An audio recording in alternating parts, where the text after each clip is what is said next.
Hi, this is Abul Hussain coming to you direct from London, the United Kingdom, and welcome to another episode of the SMMA Mastermind podcast, where we talk about how you can start or scale your digital marketing agency. Now, if you are watching this interview outside of our Facebook group, find a link above or below this video, or go to smmamastermind.com and join in there. Now, with that out of the way, I have a very special guest joining me. He is working with elite personal injury law firms, law firms that are turning over 8 figures plus in getting them clients with his agency. Chris Dreyer, welcome to the show. Yeah, thanks so much for having me. Happy to be here. Thank you very much for joining me, because you are currently the founder and president of rankings.io. Now, for the people who are watching this who might not know who you are, why don't you give a little bit of an introduction into, I suppose, how you got into the digital marketing space and all of the wonderful things that you're doing for your clients? Yeah, I'd be happy to. So I'll try to give you a short overview. So I was a history education teacher, and on the side, I Googled how to make money online. I took an affiliate marketing course, kind of learned the foundation. This was around 2006, I believe, or 7. And I did affiliate marketing. I sold everything you could possibly imagine on Amazon, ClickBank, Commission Junction. And then I went and got a job at a digital agency, a local digital agency. They worked with many law firms, and I rose to be their top guy and decided, hey, I can do this on my own. So I launched attorneyrankings.org in 2013.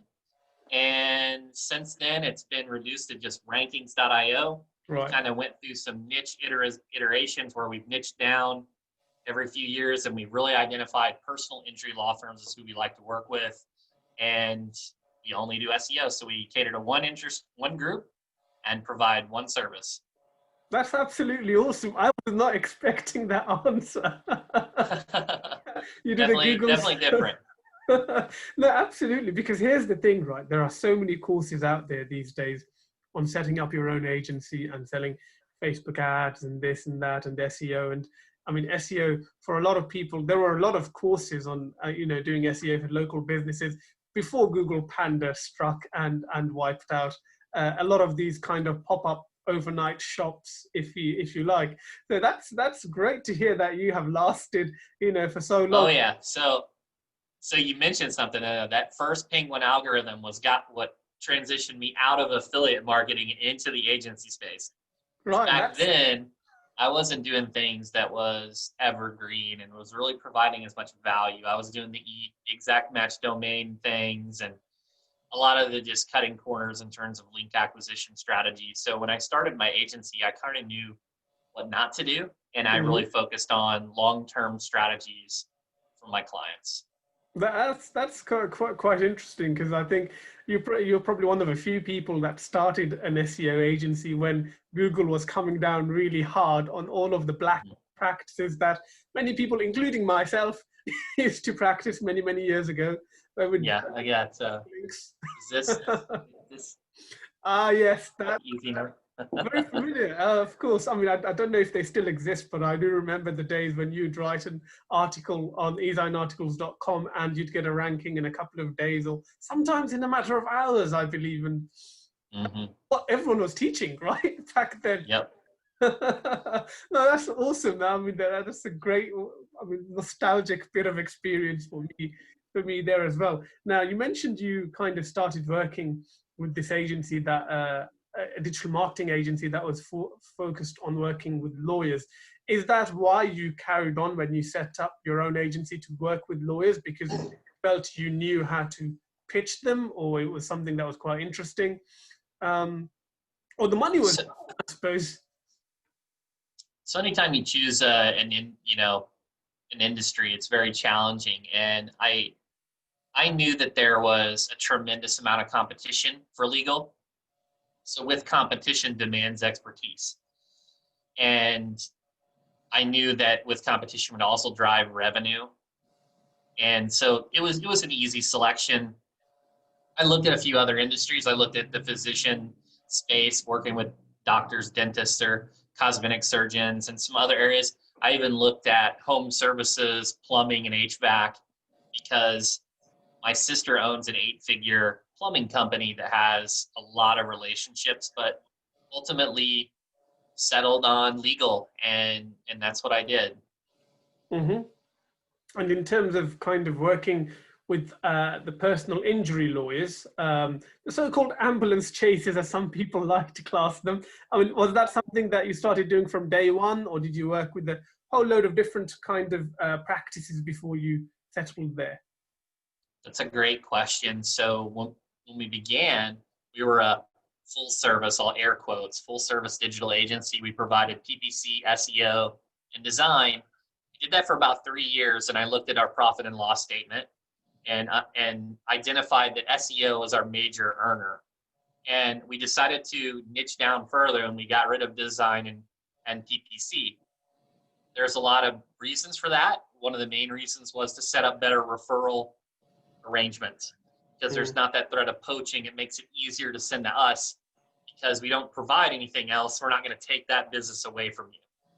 And so that really accelerated our growth until about 2018. At the end of 2018, I was listening to a Seth Godin interview where he was talking about identifying the smallest viable market for your agency and how important that is to becoming remarkable.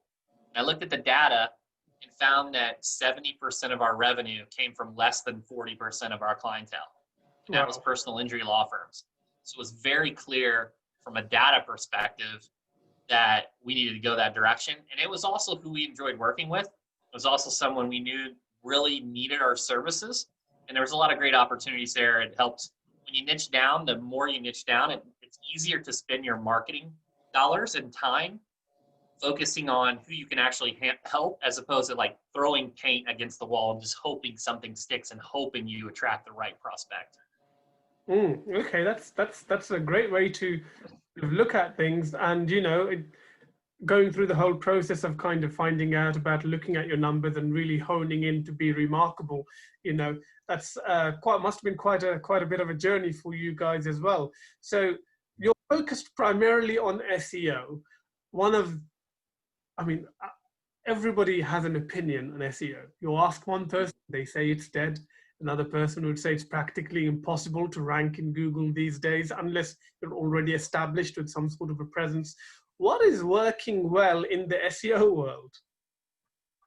The biggest thing I can tell you of why SEO is so incredibly powerful is because if you write one landing page and you do SEO the right way and you target a keyword that has a lot of search volume possibilities and there's different variations of the keyword that gets typed in, you can have one landing page that ranks for thousands of keywords.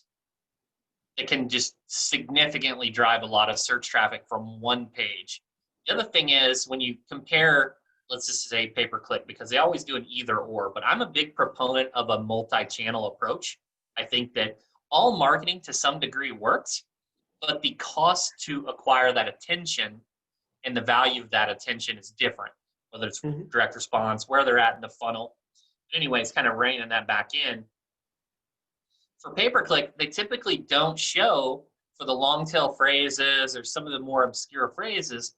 And that's where you can educate, that's where you can engage and be a resource to drive leads to a company, ultimately drive them down the funnel, so to speak. And that's what I see, you know, in terms of why SEO, it still works because there's a substantial amount of volume that you can create from one piece of content. The other thing that people think that SEO is just Google. You're just ranking organically, but SEO is for everything. So SEO for Apple for a podcast is the keyword that you include in your show name, because they haven't really fixed their algorithm. They heavily weight the keyword of your show title. Or in YouTube, SEO may be optimizing a playlist or a channel name to target a keyword. So SEO can be anything. It can be a directory, it can be your assets or someone else's assets that's maximizing the visibility that can be obtained for a particular keyword phrase. It's kind of a long-winded way of saying SEO, it's not just about Google on your site. It can actually be applied to many avenues, many channels. Yeah, and now with the advent of voice search as well, I mean, How is that impacting, I suppose, the SEO industry? Is it the same kind of way you'd optimize a normal landing page? How do you factor voice search in? Well, I think voice search is still an emerging market. I don't think that it's as prevalent as, well, if you threw podcasts in there, it's obviously a big Mm. channel that's growing, but things like Alexa and Siri and things like that, a lot of that is dictated by the brand and by trust and by reviews. Well, all of those tactics tie into SEO. If you want to get more reviews, that can also help you in local maps. So they all kind of tie together. And I think if you're doing SEO the right way and you show up for certain keyword segments, it'll actually help you for voice recognition as well. Yeah, that makes. And in terms of the service that you provide for your client to get them ranked higher, I suppose, what does that look like? Is that content creation, finding backlink partners, all of the whole shebang, or do you focus on one particular area? The first thing that we do is we do what we call an SEO Discovery Audit, and we mirror the attorney's language. So an attorney, before they go to trial, they have to do a discovery. You have to get all this information. Mm-hmm. Before we quote any SEO campaign, we do an SEO discovery. So we look at their assets, their content, we look at the competition, try to establish their goals. Because every website, every law firm is in a different place. Some may have a tremendous amount of brand recognition from TV or billboards. Some may have media and PR opportunities that others don't. Some may be starting from a foundational standpoint. So we have to really determine what their assets are that we can use as leverage, as well as what the competition looks like to create that strategy. Some of the things that you mentioned, content, of course, you have to have great content that is 10 times as good as the competition in order to really have a great opportunity to rank. We will do, make sure their website is optimized structurally, the architecture. We ensure that it's a good user experience, a good mobile experience, that there's good contextually internal linking to help a consumer get to the page and get the information that they want. And then there are local strategies and there are link building strategies. Link building is a big differentiator or something that can create a gap, because it seems like everyone can find an intern or create at least just as good a content as their competitors. But the real differentiator is establishing that prominence, and that prominence being links on other websites. And that can be a challenge for most attorneys. So that's where we really focus heavy percentage of our efforts. Okay, that makes total sense, because back in the days of the Wild West, obviously, having 1 million links was better than having three or four links. So when you are focused on your link building activities, are you putting more time into getting a handful of quality links, or do you also chase a certain quantity as well? It's a great question. So we've taken a different approach. So we set up 4 pillars. So the first pillar would be niche. It would be, is it a law firm or is it a legal specific link that we can acquire that really has a ton of relevancy? The second would be a geographic specific link. If it's a Miami firm, if we can get Miami Chamber of Commerce, Miami Associations, links like that, really focus on, it would make sense from an audit to have either one of those links. It just rounds out your link profile for opportunities. The third would be what you mentioned, authority. Those are the links, really high DR, DA, have great organic traffic signals that are just great websites that have a lot of authority. And the fourth component would be a trust, a government entity, something of that nature, an association that's very trustworthy. Yeah, we do. It just depends on what the firm's profile looks like. Typically, they don't have a lot of the authority links, and that's where we'll have to focus our efforts. But it is a combination of all of them. I think sometimes people get too focused on, is this a DR 70 or DA, extremely high link, when there's a lot of opportunities for relevancy that can really impact an SEO campaign. Yeah, No, that's a great approach that you've highlighted for anybody who wants to do SEO and kind of wants to try it for themselves to follow. Obviously, then they'll realize how hard the actual work is. Now, a lot of people who are watching this, they're going to be kind of digital marketers who are looking to start their own agencies, or kind of they've already started their own agencies, but they haven't picked up the whale clients. Now, you're picking up 8-figure law firms. I'm sure you didn't do that right out of the bat. When you began your agency, I mean, how did you get started with acquiring, I suppose, attorneys as clients? And some would say that attorneys is the hardest people to sell any service to. So I would tell this to anyone in any business that they're going into, that if you have no trust, which trust is, you're a brand new agency, you don't have any trust, you don't have testimonials, you don't have reviews, you have very low trust. You have to do things for free, or you have to charge very low prices that have a low barrier to entry because you don't have any of that trust. You're not going to get referrals. The reason people like referrals is because of trust. They bring with them inherent trust. So at the beginning, we had to do a lot of free work to build those relationships. And once you do things for free, it incites, it's like, 𝗟𝘄𝘆𝗲𝗿𝗀 reciprocity. You're going to get some of that back. They feel guilty you working for free. They're going to pay you. So in the beginning, I think it's very important to take on as much work as you can where you can actually provide value, and do it for low cost at the beginning. That may be counterproductive or counterintuitive to what you hear. But in the beginning, I think it's important to focus on establishing and building your trust. As you build your trust, we've been in business for 7 years, and we have case studies and testimonials and reviews now. I can not only charge higher fees, but also demand a longer term of contract. Instead of month-to-month contracts, maybe a 12-month contract. That's what I would highly recommend. Is you may have read books, you may hear other people talk about how you need to increase your fees. In my opinion, not in the beginning. I think that it's important that you start at a rate where you can,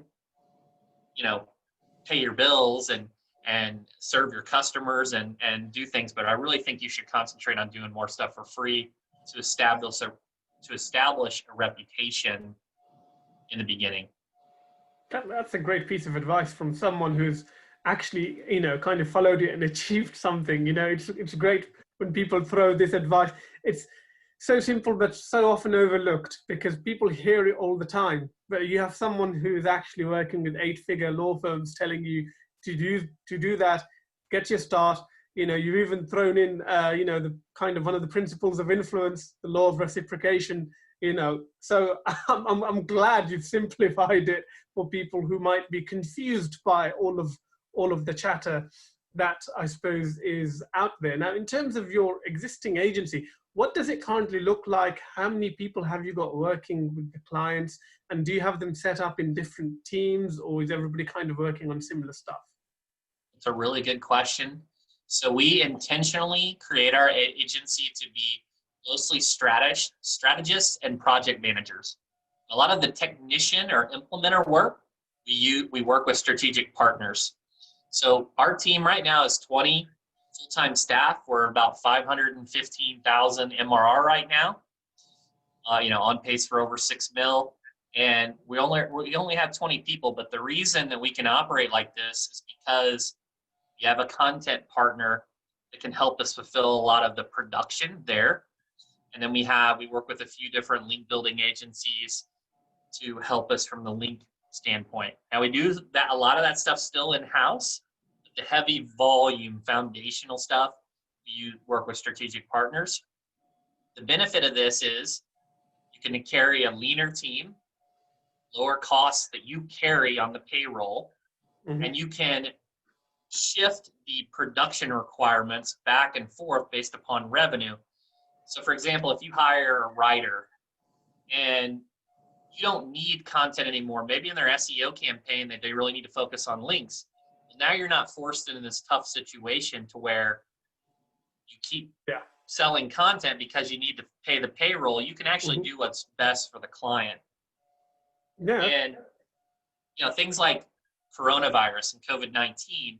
Well, if you're carrying a lean team, you're not having to feed the beast as much if your revenue does decrease. Now, it may impact your partners, but hopefully much of the services they provide are productized and they offer a different type of efficiency. So that's where we're at. And I think every model can be a little different. You can do a hybrid approach where you have some implementers and some project managers working with partners, but it's a really strong method right now because it's not a situation where a plumber has to take plumbing.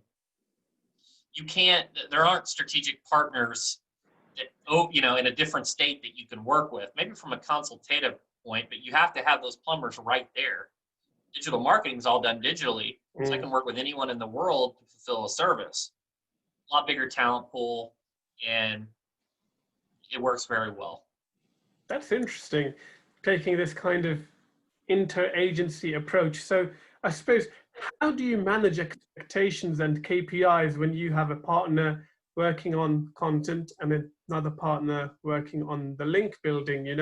When things are not going quite right to plan, how do you pinpoint where the pinches are? So there's a lot to that, right? So you have to evaluate your vendors, every single vendor. You have to hold them accountable. You have to have regular meetings. Similarly, if they're a part of a team, you have to create KPIs, leading indicators and lagging indicators that you measure them on. And for any project work, if you've ever heard of the iron triangle, you got a triangle, you can have two of the three sides of good, fast, and cheap. You can only have two. So you can have something good and fast, but it's expensive. Mm-hmm. Or you can have something cheap and fast, but maybe the quality is not great. So when you're choosing your strategic partners, you have to think of them in that manner. So many SEO specialists look at link building vendors as an example, and they say, oh, this vendor's no good, this vendor's no good. But are you evaluating them on that criteria, the iron triangle? Take an example of someone like 𝗬𝗲 or Fat Joe. They're really low cost. They're cheap. They pop those links out in 30 days. They're fast and cheap. Maybe they're not the best link that you can get. They're all pulling from PBNs, expired domains, and their own relationships.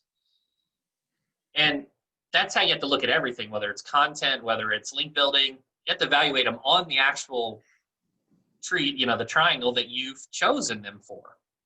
So it's important you have KPIs to evaluate your partners, to have good partners that are part of the team that you communicate well with. And it goes in, that's how it works out. Just like if you hired an employee, you would want to have them have their own KPIs and their own expectations, similarly with a strategic partner. That's a great example and a great framework to actually use in terms of measuring performance. So when you are going out to pitch for a new client, do you have your partners involved in that process, or do you lead with that with your team? We don't have the partners included in the pitch, but if it came to that, we would not be opposed to it. If they wanted to speak with them, we're very transparent with that. I think it's important to set expectations in that manner. The other thing is, you kind of mentioned something, pitch. We don't really do outbound. So a great book to read, Blair Enns, Win Without Pitching, is something I highly recommend. If you come to me and I have to convince you to buy from me, that conversation's over. There's not going to be a lot of trust. I'm not going to be able to get the fees that I need. So if they're not ready, we refer them out. We say no. The people that come to us, first of all, know who we are because of our marketing, our education, our involvement in the community. Maybe they got a referral, and they already know what we do. They already know the service we provide. So it's not a pitch. It's more, are they the right fit now? Yeah. No, and thank you for sharing that, because now some people who might be watching this who are thinking they need to spend all day cold calling and cold emailing know that you can build a $6 million a year agency just kind of getting inbound leads if you're doing everything else properly, I suppose. So I suppose final question for you, because you've been very generous with your time. over the last 7 years, what have been your key challenges in building your agency that you've had to overcome? One of the biggest learning instances was overhiring. So when you sign several new clients, you immediately think that you need to staff up, where in the reality is it may be a problem with your process. It may be a situation where there's a lot of front end work and it bleeds off. So overhiring can be a big issue. The other thing that was a constant challenge for myself was the finances, having strong cash. And what I mean by that is, even though we use QuickBooks Online and we ran a monthly P&L, the P&L can often be misinterpreted. If a client gets billed a couple days after the month, it may get attributed to the next month's revenue, or there's different things that can occur for depreciation. And the P&L was not something that gave me a clear picture of what was going on. So I read Profit First, Mike McAllowitz, and set up multiple accounts. So we have an income account, a profit account, an operating expense account, a tax account, and a shareholder distribution. And we funnel our money into these different accounts, and I can visually see on any given time where we're kind of at financially, as opposed to trying to interpret the P&L. I can actually see the money in the accounts, and it just makes it a little bit clearer. It's like the old envelope system that your grandmother may have used back in the day. Yes. But it's a very simple way to have a clear picture of your finances. No, that's a good, I suppose. That's one of the problems that I hear all the time for agencies that are scaling with all of these processes and finance and cash flow, that you can be profitable on paper but not be cash rich because money isn't quite there. Now, final question actually, because a lot of people who are watching this, they might be inspired by you sharing your journey, going over the last 7 years, starting from a Google search or something to make money online, to working in the digital marketing agency, to building a multi-six-figure agency yourself. Someone who is watching this, who's looking to get started, what's the biggest advice, or what's the single advice that you can give them that has helped you the most on your journey? Or it could be multiple pieces of advice. Find time to continuously learn. Listen to podcasts, read books, join masterminds, get coaching, invest in education. It can't be sporadic. It can't be ad hoc. It has to be a routine. It has to be a ritual. If you can do that, then you'll start doing things like postmortems and retrospectives, and you'll always be thinking about what you could do to continuously improve. And that's what it's all about. Awesome. No, that's a great piece of advice. Now, I'm slightly nervous that after I post this, you're going to get a lot of people messaging you, might be on Facebook, might be on LinkedIn. I mean, if someone wants to get in touch with you, where's the best place to find you? I'm most active on LinkedIn. So anyone that sends me a connection request on LinkedIn, I accept them all. I will also do my very best to answer any question that's posed from our conversation on LinkedIn. Just message me on there. You guys can also see my website at rankings.io as well. Perfect. Well, on that note, Chris Dreyer, thank you very much for your time. Thanks so much for having me.